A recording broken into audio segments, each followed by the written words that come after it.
please stop using Winston Churchill's quotes in your speeches. Make that any quote in your speech, for that matter.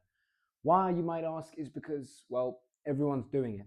And everyone here is kind of the enemy, because everyone sounds a bit bland, sounds a bit meh, isn't that good at public speaking. So what we want to do is not align with everyone and stand out.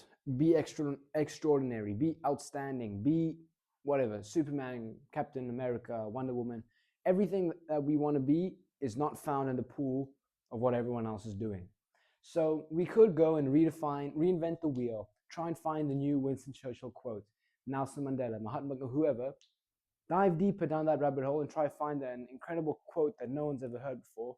Or what we could do is just scrap the idea completely. And I've used this approach to my speeches, and it's helped me receive a few standing ovations, win some public speaking competitions, and speak in front of crowds the size of 2,000 people with relative ease a handful of times. So what I'll suggest in this video is not using someone else's words to fill our own words, but rather making our own quotable words. And a common negative belief or limiting belief that might arise is, Luca, how on earth do you expect me to compete with someone, with the likes of Mandela, with Mahatma Gandhi, with Mother Teresa, with Winston Churchill, with Marcus Aurelius, with all these big historical greats, right?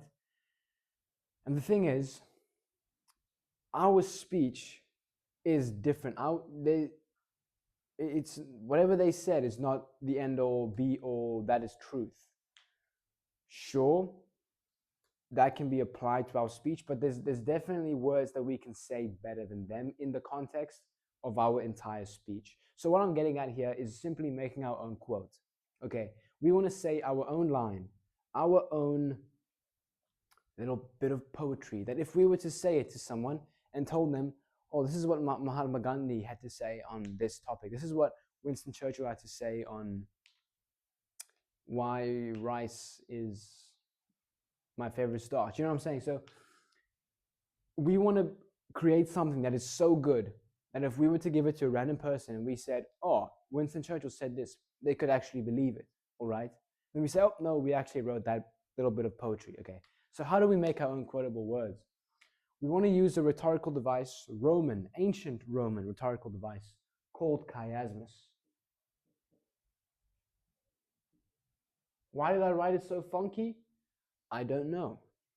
Chiasmus, where we get this from is from chromosomes in biology. They have to overlap to share DNA, right? And when that point of overlap is called a chiasmata. This isn't biology class, though, don't worry. If we were to look at it in a nutshell, what's happening is we have an overlap there. It's like a crossing over. So when we have a sentence like, JFK, ask not what your country can do for you, ask what you can do for your country. You can kind of see that a similar overlap there. So a crossing over of the sentence, we just flip it around.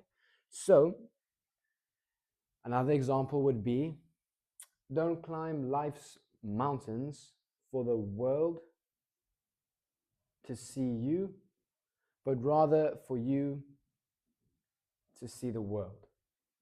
And we have that same similar crossing over. And so that device is called chiasmus, and it's simply just taking a sentence, flipping it over. So in the end, the true test is not the speech a leader delivers, but it's whether the leader delivers on the speech. And I found that there's many different rhetorical devices, but I found that this one is the best kind of full stop, period at the end of a sentence. And so when you say it, and you just go silent afterwards, that one leaves an echo. That one diffuses into the soul of your audience, Brody. That's what I'm getting at. That one's very, very powerful, especially when you use it to conclude, when you use it to end off a speech, because it's very complete. it, if we think of concept like as above, so below, we start where we finish. All these sentences sound a little paradoxical, but almost contradictory.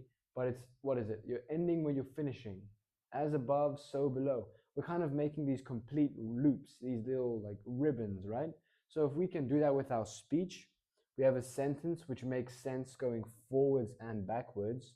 We kind of have a complete loop, which becomes very satisfying to the listener. That's just me yapping a bit. Basically, if you can end off with a sentence like that, you win. Instead of just going and saying JFK's one, make up your own. Instead of just going and saying greatness comes with great responsibility, you know what I mean? Go make up your own line, which fits not only your speech, but it sounds amazing on its own if it was just a quote. And that's always a lot more beneficial to you because it shows that this guy can actually spit bars, or this girl can actually, they're not just a competent boss babe in a blazer, but rather they also have a lot more depth to them. They have this, what's the word? Literary competence to them. They can write, they can think, they can, how on earth can they craft this well-constructed, beautiful sentence without them being competent and without them being, so you're not just you're multifaceted. You're not just some robotic, brute force, masculine figure, but you also have a beautiful philosopher kind of side to you. So a few examples of my own here was, okay, this one is not chiasmus, but it's going to be an example of how I don't want to end off with a quote. You only have one life, so live it up to your own expectations. And remember, before you speak, listen. Before you write, think. Before you expect, accept. Before you pray, forgive. Before you hurt, feel. Before you hate, love. Before you quit, try. Before you die, live. So that's anaphora, repetition. Antithesis, contrast, die, live. Hate, love. And then before you, that is antithesis. Oh, that's anaphora, repetition. So that's not chiasmus, but it's just an example of another way we can end off instead of using someone else's words, a quote. I found that on Pinterest though, and it's falsely attributed to Jim Carrey, not his words though. And then, unlike other schools where students merely live to learn, here we learn to live. We learn to laugh, and in the process, we learn to love. That's an example of a speech I said when I was speaking at an alumni gathering from my school. You can see the clear example. Unlike other schools where students merely, where can I write this? Live to learn. Here we learn to live. Cross those two over. Booyakasha. Then, now, after some thoughts, I have to disagree with my friend Winston here. Greatness does not come with great responsibility. In fact, it's the other way around, really, because at the end of the day, it's not once you reach the mountaintop that you help others climb up, but it's once you help others climb up that you reach the mountaintop. That is a textbook definition of chiasmus, and that's a textbook definition of a banger video, and it's done. So I hope you got some insight into this concept of not using a bunch of repeatable, overused, somewhat cliche quotes like work hard, play hard, or whoever on earth said that. Gary Player, I have no idea. But rather showing a bit more intellect here and making up our own quote. And this is the system, the structure we can use to help guide us in making our own quotes. So take care, enjoy, good luck.